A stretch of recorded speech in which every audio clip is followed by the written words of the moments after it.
Alors, la fête de Rosh Hashanah, une de ses significations profondes, on va maintenant l'expliquer. Une des significations profondes de la fête de Rosh Hashanah. Alors, maintenant, le monde, quand il a été créé, Hachem, il a créé le monde, et pendant une période de temps, à partir de la création du monde, jusqu'à ce que la Torah a été donnée, il y a eu 26 générations. Il y a eu 26 générations. 26 générations, ça veut dire qu'il y a eu une période à peu près 2000 ans. À peu près 2000 ans. Il y a eu une période à peu près 2000 ans entre la création du monde et le Matan Torah, le don de la Torah. Non, pas tout à fait. 2448. Ah oui, 2448. Bon, très bien. Alors, donc maintenant, cette période-là, c'est une période... Alors maintenant, le monde entier, il a été créé par Hachem. Le monde, il a été créé par Hachem. Et donc, quand quelqu'un, il fait quelque chose, c'est lui qui commande. Il fait ce qu'il veut avec. Il fait ce qu'il veut avec. Hachem, il a créé le monde dans un but. Dans un but. Et maintenant, tant que ce but n'est pas réalisé, c'est comme si vous voulez, quelqu'un qui fait une affaire, qui monte une affaire, il investit, et tant qu'il n'a pas commencé à gagner, c'est pas une affaire, il n'a pas gagné, c'est pas intéressant, ça n'a pas rapporté encore. D'accord? Donc, le monde, il a créé dans un but. Ce but, c'est quoi? Ce but, c'est uniquement de donner. Donner. Maintenant, pour donner, il faut qu'il y ait quelqu'un qui reçoive. Pour donner, il faut qu'il y ait quelqu'un qui reçoive. On ne peut pas donner à soi-même. On ne peut pas prendre d'une poche et on met dans une autre poche, ça ne s'appelle pas donner. Donner, ça veut dire donner à quelqu'un. Mais comme Hachem, il était, pour ainsi dire, seul avant la création du monde, donc il ne pouvait pas donner. Et comme Hachem, il a en lui une bonté qui est infinie, qui n'a pas de limite, donc cette bonté infinie, il faut qu'elle donne. Et à qui il va donner, puisqu'il n'y a personne à qui donner? Alors il a décidé de créer un monde, et dans ce monde-là, de mettre une personne à qui il va donner. Et cette personne à qui il va donner, ça s'appelle l'homme. Alors maintenant, vous pouvez poser une question, mais avant de créer l'homme, il a d'abord créé des anges, il a créé des malachim. Et donc, ces anges-là, il a qu'à leur donner, et il leur donne. Il leur donne constamment, c'est-à-dire toute la force qu'ils ont, toute l'énergie qu'ils ont. Les anges, bon, faut pas les imaginer, essayer de les imaginer physiquement avec des ailes ou des choses comme ça. Les anges, c'est des forces spirituelles. Mais ces anges-là, ils reçoivent la vie, ils reçoivent de la force, et ils existent. Donc, Dieu, il donne déjà aux anges. D'accord? Alors, pourquoi ça s'appelle pas donner? La raison pourquoi ça s'appelle pas donner, je vais vous la dire. Parce que, pour que ça soit un don complet, il faut que l'autre, celui qui reçoit, il puisse refuser. C'est-à-dire qu'il puisse dire je veux pas. Pourquoi? Parce que s'il peut refuser, à ce moment-là, par le fait qu'il a accepté, maintenant il pouvait refuser, il avait le choix, il pouvait refuser. Comme par exemple, voilà, je vais vous donner un très très bon exemple. Je voudrais voir si quelqu'un c'est mon ami. Alors je lui dis, si je lui dis, voilà, je suis angoissé, je suis coincé dans une situation, il faut que tu m'accompagnes à Paris. Il faut que tu m'accompagnes parce que je peux pas y aller tout seul et tout. Est-ce que je lui donne un choix? Pas du tout, je le coince complètement. Et alors, si je le coince complètement, je peux pas encore savoir si c'est mon ami. Si je le coince complètement, je peux pas encore savoir si c'est mon ami. Tandis que si je lui dis d'une façon où je lui laisse la possibilité de refuser, je dis, par exemple, je cherche quelqu'un pour aller à Paris avec moi, j'aurais besoin d'aide, je cherche quelqu'un. Alors si l'autre il dit, ah bon, tu cherches quelqu'un, alors il faudrait trouver, hein, il faudrait chercher, ben, je vais en parler, hein. Alors, là on a tout de suite compris la réponse, hein, c'est pas la peine de se casser la tête. Mais si il dit tout de suite, il réfléchit, et il comprend qu'en vérité on est en train de lui lancer une perche pour s'accrocher, pour voir, c'est un test, pour voir s'il a mis. Alors, si à ce moment-là, il accepte de me rendre service, si à ce moment-là il accepte de le faire, alors il a vraiment prouvé son amitié. Il y a une histoire qui s'est passée comme ça. Il y avait un père qui n'avait pas vu son fils pendant 10 ans. Un père qui n'avait pas vu son fils pendant 10 ans. Au bout de 10 ans, ils se sont rencontrés. Alors le fils, il a organisé un festin, et il a organisé un festin, et dans ce festin, il a offert à son père, il a offert un bon manger à tous ses amis, il a réuni tous ses amis et tout, il a fait un bon festin. Et au cours du festin, le père, il a dit à son fils, mon fils, j'ai soif, amène-moi de la bière, s'il te plaît. Alors le fils, il a couru, il est revenu avec une belle bouteille de vin. Alors les amis du fils, ils l'ont secoué, ils lui ont dit, ça fait 10 ans que tu vois pas ton père, maintenant qu'il te demande de la bière, tu lui amènes du vin. Alors le fils, il a dit, c'est vous qui comprenez pas. Il m'a demandé de la bière, mais dans ses yeux, j'ai compris qu'il voulait du vin. Parce que je connais mon père, dans ses yeux, j'ai vu qu'il voulait du vin, seulement il voulait pas me forcer à lui donner du vin. Il voulait pas me forcer à lui donner du vin. Il voulait pas m'obliger à faire un sacrifice de dépenser des bouteilles de vin. Alors il m'a demandé seulement de la bière, mais dans ses yeux, j'ai compris qu'il voulait du vin, et c'est pour ça que je lui apporte du vin. Et Hachem, il fait exactement la même chose avec nous. Il nous demande quelque chose, mais celui qui regarde dans les yeux, c'est-à-dire qui cherche plus profondément, il voit qu'Hachem, il veut autre chose en vérité. Il veut un petit peu plus que ça. Bon, ça c'est une chose. Alors donc, c'est ça qu'il a créé Hachem. Il a créé un homme libre dans le monde pour que cet homme puisse accepter ou refuser. Alors s'il accepte, puisqu'il a pu refuser, puisqu'Hachem l'a pas coincé au coin du mur, de l'obliger d'accepter, puisqu'il a pu refuser, s'il accepte, il a gagné un mérite. Il a gagné un mérite. Ça veut dire quoi un mérite? Ça veut dire que maintenant, l'homme a gagné, il a mérité son salaire. Il a mérité son salaire. Et donc, ce que Dieu va lui donner, le salaire qu'Hachem va donner à tous ceux qui ont mérité, qui ont fait quelque chose de valable dans ce monde-là, ça sera en plus que c'est une récompense, quelque chose d'extraordinaire, mais en plus de ça, ça sera quelque chose de mérité. Et le Zohar, il dit, Nahamad et Kisoufa, c'est-à-dire le pain de la honte. Le pain de la honte, ça veut dire quand on donne à quelqu'un comme ça, on dit, tiens voilà, prends. Il n'a pas mérité, il n'a pas travaillé, il s'est même pas levé, on lui a donné à manger dans le lit. Ça s'appelle le pain de la honte. Mais le pain, la nourriture qu'Hachem, il va donner à ceux qui auront mérité, ce pain-là, ça sera pas le pain de la honte, ça sera un pain qui est mérité. Et c'est ça qu'il voulait créer Hachem. Et ça, c'est le chesed parfait. Le chesed parfait, c'est quand on fait gagner à la chose, à quelqu'un la chose. Et regardez d'ailleurs dans le Shulchan Arour, c'est marqué que la forme de tzedaka, la plus élevée, il y a plusieurs formes de tzedaka. Il y a une forme de donner à un pauvre tout simplement. Il y en a de donner à quelqu'un qui est pauvre et qui est malade. Il y en a qui est pauvre et qui est malade et qui étudie la Torah. Et si c'est une veuve, ou si c'est des orphelins, il y a des degrés. Ou si c'est quelqu'un qui habite en Eretz Israël, il y a des degrés dans la tzedaka. Mais la forme la plus élevée qui existe dans la tzedaka, c'est de fournir un travail à quelqu'un. De procurer un travail à la personne.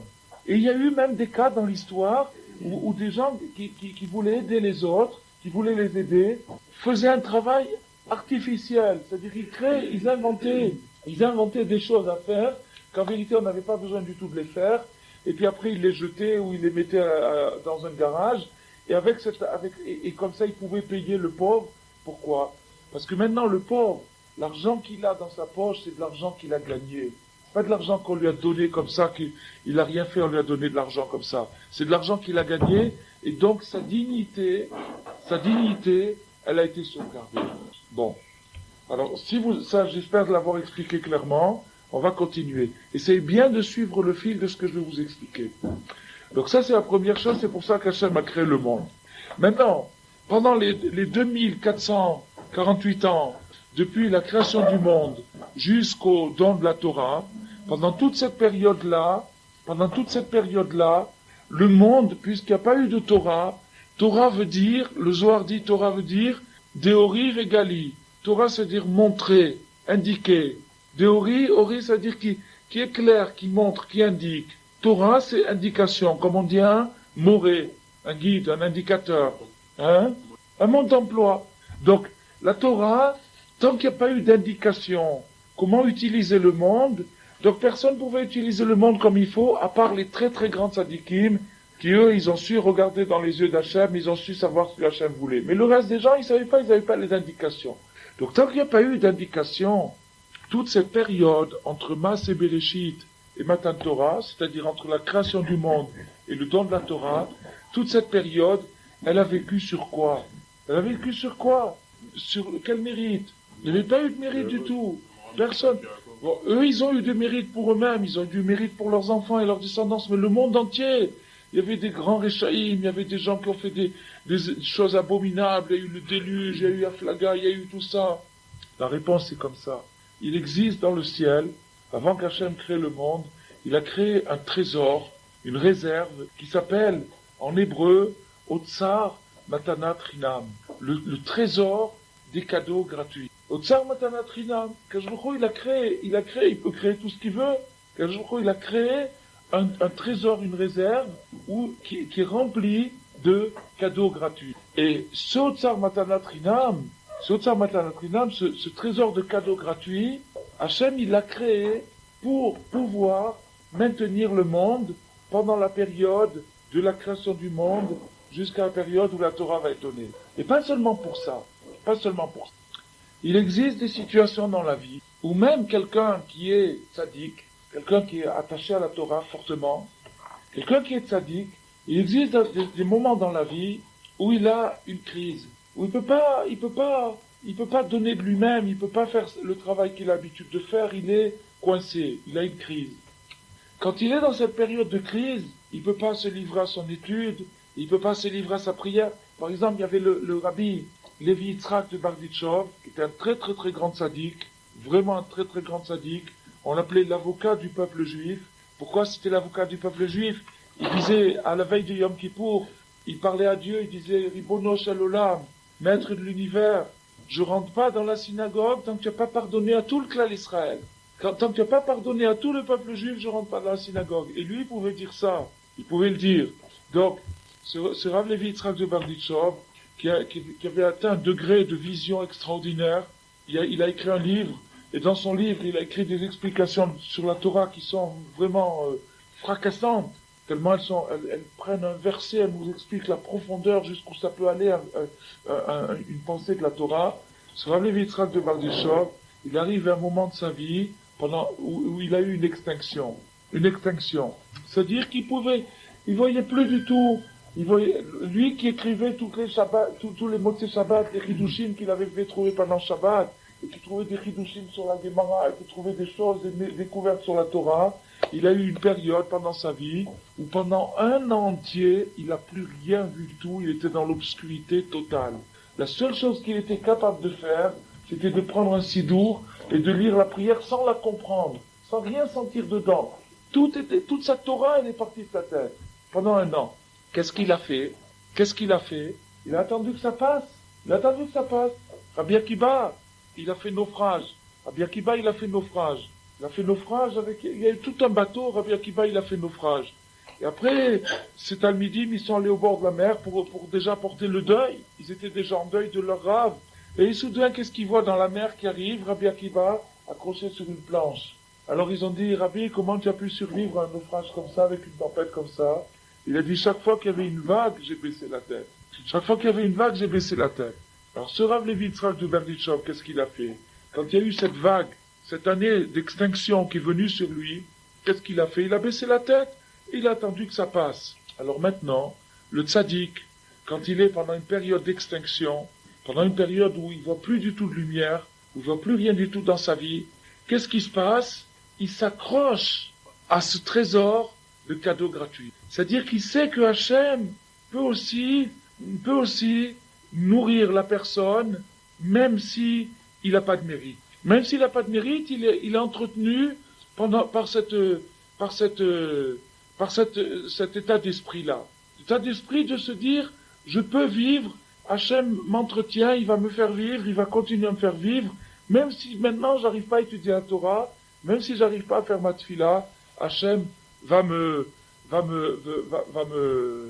faire vivre quand même. Et donc le tzaddik, il s'attache à cette chose-là, et grâce à ça, il arrive à traverser sa crise. Grâce à ça, il arrive à traverser sa crise. Grâce à ça, il arrive à traverser le moment difficile dans lequel il est passé. Et cette chose-là, c'est un sod, un secret, qui est marqué dans la Gemara de la manière suivante. Derer Eretz, Kadma la Torah. Derer Eretz, ça veut dire quoi? Comment on traduit Derer Eretz? On dit, savoir vivre, politesse, quoi encore? Savoir-faire. Bon, alors, il y a une autre traduction envers son ami, envers ses parents, envers la société, le respect. Il y a beaucoup de traductions. Derech Eretz, la traduction littérale, le sens littéral du mot, ça veut dire le chemin de la terre. Derech, le chemin, Eretz, la terre. Ça, c'est la traduction la plus pachoute, la plus simple. Maintenant, le chemin de la terre, ça veut dire quoi? Ça veut dire le chemin, maintenant, le sens de cette terre, ça veut dire le chemin, la manière dont les gens vivent sur la terre. C'est-à-dire, par exemple, Derech Eretz, c'est qu'on habite dans une maison. Derech Eretz, c'est qu'on porte des vêtements. Derech Eretz, c'est qu'on mange proprement. Derech Eretz, c'est qu'on respecte quelqu'un qui nous a... Il y a tout un tas de règles qui sont appliquées par tous les gens. Oui, et ça s'appelle aussi le bon sens commun. Le bon sens commun. C'est-à-dire, le bon sens commun, c'est-à-dire que tout le monde est d'accord qu'il faut faire ces choses-là comme ça. Le bon sens commun. Mais le mot Derech Eretz, il sous-entend autre chose. Derer, ça veut dire quoi? Le chemin. Eretz, ça veut dire quoi? La terre. Eretz, c'est quoi? C'est Eretz Israël. Derer Eretz, ça veut dire le chemin vers la terre d'Israël. Et quand on dit dans la Gemara, Derer Eretz Kadma la Torah, le chemin de la terre est avant la Torah, ça veut dire que le chemin d'Eretz Israël, c'est toute cette période qui est avant la Torah. Kadma la Torah, ça veut dire que toute la période qu'il y a entre la création du monde et le don de la Torah, elle s'appelle la période du Derer Eretz, qui est venue avant la Torah. Et donc tous les Avot, Avraham, Yitzhak, Yaakov, Yosef, les Shvatim, Noach, tous les tzadikim qui ont vécu avant la Torah, on n'apprend pas de leur vie, on n'apprend pas vraiment d'indications précises. On n'apprend pas d'indications précises de mitzvot, de commandements. Qu'est-ce qu'on apprend? On apprend que c'est comme ça qu'il a traité son serviteur, c'est comme ça qu'il se conduisait avec ses animaux, c'est comme ça qu'il mangeait, c'est comme ça qu'il voyageait, c'est comme ça qu'il s'habillait. Toutes les midrashim, tout ce qui est parallèle au récit des Avot, des patriarches, c'est un trésor de conseils du savoir-vivre, comment exister, comment vivre comme un homme. Et c'est pour ça que le Sefer Bereshit s'appelle également Sefer Hayashar, le chemin droit, le Sefer droit, le chemin droit. Hein? Pardon? Oui, mais celui-là, c'est celui qui est une vie droite. C'est les premiers pas droits. Avant de recevoir encore l'indication de la Torah, déjà il faut aller droit. Il faut aller droit. Parce que si quelqu'un il reçoit l'indication de la Torah, mais il n'est pas droit, alors la Torah elle-même, il va la transformer. Il va la mettre de travers. Donc, ça c'est Derech Eretz. Bon. Si vous regardez le premier Rashi de la Torah, sur le premier verset, Bereshit bara Elokim et hashamayim ve'et haaretz, je crois qu'il y a beaucoup d'entre vous qui doivent le connaître par cœur, ce premier Rashi. Rashi nous dit, il ramène de la part de son père, d'ailleurs, une leçon de Derech Eretz, il ramène de la part de son père que la Torah n'aurait pas dû commencer par l'œuvre de la création, elle aurait dû commencer par la première mitzvah, qui est de compter les mois, d'accord? C'est-à-dire au moment, juste un petit peu avant Matan Torah, avant le don de la Torah. Pourquoi? Parce que la Torah, elle est faite pour nous indiquer. Si la Torah est faite pour nous indiquer, pourquoi nous parler de toutes ces histoires, de tout ça, Avraham, Yitzhak, Yaakov, et Eliezer est allé chercher Rivka, et tout ça, et les chameaux, et le nombre de commandants qu'il y avait chez Esav, et toutes ces choses-là, qu'est-ce que... Alors Rashi répond à cette question, il dit si, Mishum, Koach, Maasav, Yigid Lamo. Parce que Dieu a fait connaître à son peuple la force, la puissance de son œuvre. Il a fait connaître à son peuple la puissance de son œuvre. Pourquoi? La tête lahem nachlat goyim, pour leur faire hériter l'héritage des goyim, des nations. Quels goyim? Les 7 peuples qui vivaient en Eretz Israël. Je vais expliquer, vous allez voir, ça va devenir clair. Simplement essayer de suivre le fil, et Bezrat Hashem, ça va devenir très clair. Maintenant, donc, Hashem a fait connaître, il s'est fait connaître comme créateur du monde, comme celui qui a parlé au patriarche, comme celui qui a montré le chemin à tous ceux qui veulent le servir et le chercher. Pourquoi? Pour donner aux Juifs le mérite, le privilège de rentrer dans la terre d'Israël. Donc, la condition pour entrer dans la terre d'Israël, c'est de connaître l'œuvre d'Hachem, c'est-à-dire la émouna, la foi, c'est-à-dire de savoir que c'est Dieu qui a créé le monde en 10 paroles et en 6 jours, et que c'est Dieu qui fait les choses comme il le veut, qu'il n'y a aucune loi naturelle, que tous les phénomènes qu'on expérimente, qu'on constate, qui se répètent souvent, régulièrement, ne sont pas des lois, il n'y a pas d'obligation là-dedans. À chaque moment, à chaque fois où ça se passe, c'est parce que Dieu le veut comme ça. Et si Dieu veut que ça se passe avec répétition, là aussi il y a une raison. Mais ça n'empêche pas qu'il n'y a pas de loi, il n'y a pas d'obligation, il n'y a pas d'obligation du tout. Alors ça, c'est l'esprit qu'un juif acquiert quand il lit le Sefer Bereshit correctement, attentivement. S'il fait bien attention de ce qui est écrit dans les lignes et entre les lignes, il va se rendre compte, il va sortir de là avec une conviction, une certitude que c'est Dieu qui a créé le monde et que c'est Dieu qui fait ce qu'il veut avec le monde qu'il a créé. Et donc, cette préparation, cet état d'esprit, c'est la clé pour entrer en terre d'Israël. Donc maintenant, cette préparation, elle s'appelle comment? Elle s'appelle Derech Eretz, le chemin d'Eretz Israël. Donc le chemin de la terre, c'est une préparation de l'esprit. Une préparation de l'esprit pour être dans le cadre mental, le cadre d'esprit qu'il faut pour pouvoir aller dans la terre d'Israël et l'occuper d'une manière juive. Et de cette façon, si on est prêt pour ça, à ce moment-là, on mérite que les 7 peuples soient chassés et que ce soit nous qui nous installons dans la terre d'Israël. Parce que la terre d'Israël, qu'est-ce que ça veut dire? C'est le centre du monde, c'est le point géographique qui correspond le plus à la Shekhinah, à la présence d'Hachem. C'est l'endroit du monde où il est le plus facile, où on est le plus proche d'Hachem. C'est là-bas où il y a le plus de ça, c'est le centre du centre. C'est le centre du centre. Après, c'est l'infini. Quand tu vas dans le point, quand tu réfléchis sur un point, c'est l'infini. Ça, c'est l'infini. Et c'est ce qui se passait, d'ailleurs. Le Kodesh Kodashim, c'est l'infini. Kodesh Kodashim, c'est l'infini. Alors, écoutez bien. Alors, maintenant, donc, il faut une préparation, il faut un état d'esprit pour pouvoir mériter de rentrer dans la terre d'Israël. Parce que, une fois qu'on va rentrer dans la terre d'Israël, il va se passer des choses. Il va se passer des choses extraordinaires. Quand les 7 fruits qui sont marqués dans la Torah, c'est-à-dire le blé, l'orge, les olives, non, pas l'avoine. Le blé, l'orge, les olives, le raisin, les figues, les grenades et la date. Exact. Ces 7 fruits-là, alors Moshe Rabbeinu, il en a fait toute une histoire de dire, voilà, vous allez rentrer dans la terre d'Israël et vous allez manger des bonnes dates. C'est un livre gastronomique. On est en train de faire un plan pour une bonne Séouda. Pas du tout. C'est que dans ces fruits-là, il y a des messages d'Hachem. C'est-à-dire que ces fruits-là, ils contiennent des neshamot, ils contiennent des âmes, et très très très élevées. Et quand vous allez manger ces fruits, ça va être une charge de vitamines spirituelles. C'est-à-dire que la neshama, elle va se sentir forte, courageuse, propre, d'une manière extraordinaire, très très très élevée. Et ça en mangeant des fruits. Parce que ces fruits-là, ces 7 fruits, correspondent aux 7 patriarches, et correspondent aux 7 séphirotes. Donc c'est pas des choses faciles.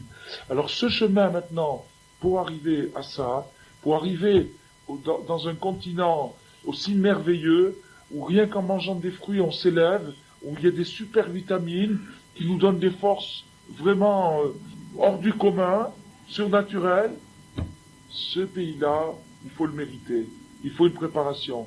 Et la préparation, c'est Derech Eretz, le chemin d'Eretz Israël. Alors maintenant, regardez le fin mot de l'histoire, qu'est-ce que c'est? La clé de tout cet enseignement. Ça veut dire que le tzaddik, pendant la période où il est dans une irida, c'est-à-dire dans une période de crise, où il est un petit peu en difficulté, etc., et il s'appuie sur la générosité, la bonté qu'Hachem a eue depuis la création du monde jusqu'au don de la Torah. En vérité, le secret du tzaddik, comment le tzaddik il arrive à traverser toutes les crises qu'il a, tous les moments difficiles qu'il a dans sa vie, et tous les moments noirs. Il y a eu des tzaddikim, qui ont eu des moments terribles. Il y a eu des tzaddikim. Quand on voit un sefer, on voit que c'est écrit un sefer, on se dit, il devait être dans son bureau, avec un beau bureau Louis XV, et un bel encrier, il devait écrire avec une belle feuille de parchemin, il fait bon, il fait doux, il y a une petite lumière, une bougie, etc., tout ça. C'était pas ça du tout. Il y a eu des tzadikim qui ont vécu dans des trucs tragiques, dans des trucs. Il y avait un tzadik, il avait même pas d'argent pour s'acheter un bout de papier. Et tous ces chidushim, il les a écrits sur les murs de sa maison. Sur les murs de sa maison. Il avait des petits crayons qu'il arrivait à trouver. Et tous ces chidushim, des chidushim niflaïm, des découvertes sur la Torah, il les a écrits sur les murs de sa maison. Parce que les chidushim venaient dans son esprit, et il fallait pas les oublier. Quand on n'écrit pas, on oublie. Alors qu'est-ce qu'il faisait? Il a écrit sur les murs de sa maison. Alors, les tzadikim, donc, traversent des fois des périodes très dures, et à ce moment-là, quand ils sont dans une période très très dure, alors ils sont coincés, et ils savent à ce moment-là s'accrocher à ce trésor de cadeaux gratuits. Ce trésor de cadeaux gratuits, et grâce à ça, ils traversent leur crise, et après la crise, ils repartent de nouveau dans une nouvelle élévation, et à ce moment-là, ils remontent. Il faut, entre parenthèses, avant que j'arrive au point principal de cette étude, il faut que je vous dise quelque chose. Il faut que je vous dise, il y a une idée fausse, que les gens s'imaginent, qu'un tzaddik, c'est comme ça à la naissance, c'est un destin, c'est prédestiné, c'est-à-dire celui-là il est né pour être tzaddik, et celui-là il est né pour être rachat, et point final c'est comme ça. Et les tzaddikim étant des gens super exceptionnels, ça veut dire qu'ils ont reçu une neshama exceptionnelle, et que donc c'est des gens qui ont été prédestinés comme ça. C'est pas vrai du tout. C'est archi faux. C'est faux. C'est entièrement faux. N'importe qui est ici présent peut devenir aussi grand que Rabbi Shimon Bar Yochai. N'importe qui est ici présent. Il n'arrivera pas à faire les mêmes miracles. Il n'arrivera pas à écrire le Zohar. Il n'arrivera pas aux mêmes choses. Parce que la génération est plus basse. Donc relativement dans notre génération, nous, c'est plus dur d'arriver à quelque chose. Mais au point de vue degré et au point de vue valeur, il peut y arriver au même degré. Et Rabbi Chaim Vital, le Talmid du Harizal, un jour il a pleuré auprès du Harizal, auprès du Ari Akadosh. Il a dit, Rabbi, je me sens si petit, je me sens si minuscule. Comment ça se fait? Le Harizal, il a dit, tu sais pourquoi tu es comme ça? Parce que tu es dans une génération qui ne mérite pas plus que ça. Mais si tu avais été dans la génération de la Gemara, la génération des Tanaïm, tu aurais été un des plus grands Tanaïm. Un des plus grands Tanaïm. Si tu avais, en plus, entre parenthèses, par la suite, Rabbi Yitzhak Luria, il a révélé que justement, le Rabbi Shimon, c'était la Neshama de Rabbi Akiba. Donc ça veut dire que s'il avait été à l'époque de Rabbi Akiba, il aurait révélé toute la Torah de Rabbi Akiba. Et dans une époque plus basse, alors il n'a pas cette force-là à cause de l'époque. Et nous, c'est pareil dans notre époque à nous. Celui qui aujourd'hui tient quelque chose, tellement c'est difficile à l'extérieur, tellement il y a de tentations, tellement il y a de sollicitations, de séduction, d'attraction, des choses qui nous attirent dans tous les sens. Je vais vous donner un exemple qui va vous plaire. Vous prenez un type, un jeune homme, qui veut jouer au flipper. D'accord? Alors, quel est le but du flipper? Le but du flipper, c'est pas vrai, vous avez rien compris. Le but du flipper, c'est d'enrichir le propriétaire du flipper. C'est tout. Le but du flipper, c'est d'enrichir, parce que je peux vous garantir que s'il gagnait pas d'argent, il ferait pas des flippers pour faire plaisir aux gens qui s'amusent. Ça, je peux vous le garantir. Donc, le but du flipper, c'est faire gagner de l'argent au type qui va mettre une pièce dans le flipper. Bon. Mais comment il va lui faire sortir 1 franc, ou 2 francs, ou 5 francs, je sais pas combien ça coûte aujourd'hui. Comment il va lui faire sortir ça de sa poche? Alors qu'est-ce qu'il fait? Il fait un super écran, avec des lumières, des flashs, des musiques, ping pong, il est obligé de faire un truc avec des étoiles, des bateaux, des satellites, des trucs, etc. et la pièce elle est tombée et le type il a perdu son argent. Mais maintenant, si vous mettez une barre en bois, une planche en bois, et vous dites au type, tu appuies sur les deux trucs, mais tu regardes pas le tableau, et tu mets ta pièce, hein, attention. Il va dire, oh, ça va pas, hein, moi je jette pas de l'argent comme ça dans des boîtes, je veux voir au moins. Alors regardez maintenant ce qu'il est obligé de lui faire voir pour lui prendre un franc. Regardez quel cinéma il est obligé de lui jouer pour lui prendre un franc. Léa dit, vous prenez un autre exemple, vous prenez quelqu'un qui met des téphilines. Il met des téphilines. Est-ce qu'il y a des lumières? Est-ce qu'il y a des flashs? Est-ce qu'il y a des trucs? Est-ce qu'il y a du bruit? Est-ce que ça fait brrr quand on met les téphilines? Est-ce que ça se met à sonner? Est-ce que c'est fluorescent? Est-ce que c'est doré? Rien du tout, une petite boîte carrée et noire. Et celui qui met téphilines, il a une simra profonde. Et c'est pas seulement ça, il a payé 3 ou 4 000 francs pour s'acheter une paire de téphilines. Ah, vous voyez la différence? Ça veut dire quoi? C'est dire que la force du bien est plus grande que la force du mal. La force du bien est plus grande que la force du mal. La force du mal, elle a besoin de tout un cinéma, tout un décor, toute une mise en scène, des lumières, des flashs, pour arriver à lui faire à lui faire perdre son temps, et à lui faire perdre son argent, surtout. Tandis que la force du bien, elle n'a pas besoin de tout ça. Donc maintenant, quelqu'un qui tient aux mitzvot, quelqu'un qui s'accroche aux mitzvot dans notre génération à nous, il a peut-être le degré des grandes sadikim des autres générations. Et les Tarara, il nous fait oublier ça. Il nous fait croire qu'on n'est pas, etc. Bon. Alors maintenant, regardez. La raison pour laquelle le tzaddik est devenu un tzaddik, comme je vous ai dit que chacun ici peut devenir un tzaddik, la raison pour laquelle le tzaddik, il est devenu un tzaddik, c'est parce que il a su faire face pendant sa vie, pendant des années, à des centaines et des milliers de crises, comme on l'a dit l'autre fois, Anil et Dodiv et Dodili, c'est-à-dire qu'il montait et il redescendait, et il montait et il redescendait, et il montait et il redescendait, et comme ça, des fois, des dizaines de fois dans une seule journée. Il remonte un petit peu, et crac, il se recasse la figure. Et il remonte un petit peu, et crac, il se recasse la figure. Et il remonte un petit peu, et comme ça, des dizaines de fois. Maintenant, quelqu'un qui n'est pas patient, au bout d'une dizaine de fois qu'il a essayé, et il voit que ça n'a pas marché, il abandonne, il dit c'est pas pour moi, c'est trop dur, hein, je suis pas doué. Un type qui essaie de jouer à la pétanque, il n'est pas doué, alors il abandonne, il quitte le club de pétanque.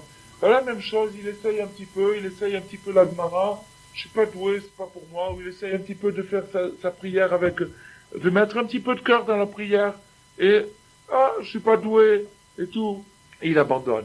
Et si on lui dit pourquoi tu as abandonné, il va dire parce que ça c'est fait pour les rabbins, c'est fait pour les religieux, c'est fait pour les grands sadikim, moi je suis pas doué, c'est pas mon genre. Et à cause de ça, il abandonne. Et celui qui persévère, celui qui continue, malgré qu'il n'est pas doué, malgré qu'il a une tête de bois, une tête de plâtre, et il n'arrive pas du tout à percer l'écran, il n'arrive pas à progresser, il dit ça fait rien, je m'entête, je reste, et tant pis si je tombe. Celui-là, il arrive. N'importe qui, il n'y a pas besoin ni d'être intelligent, ni d'être fort, ni d'être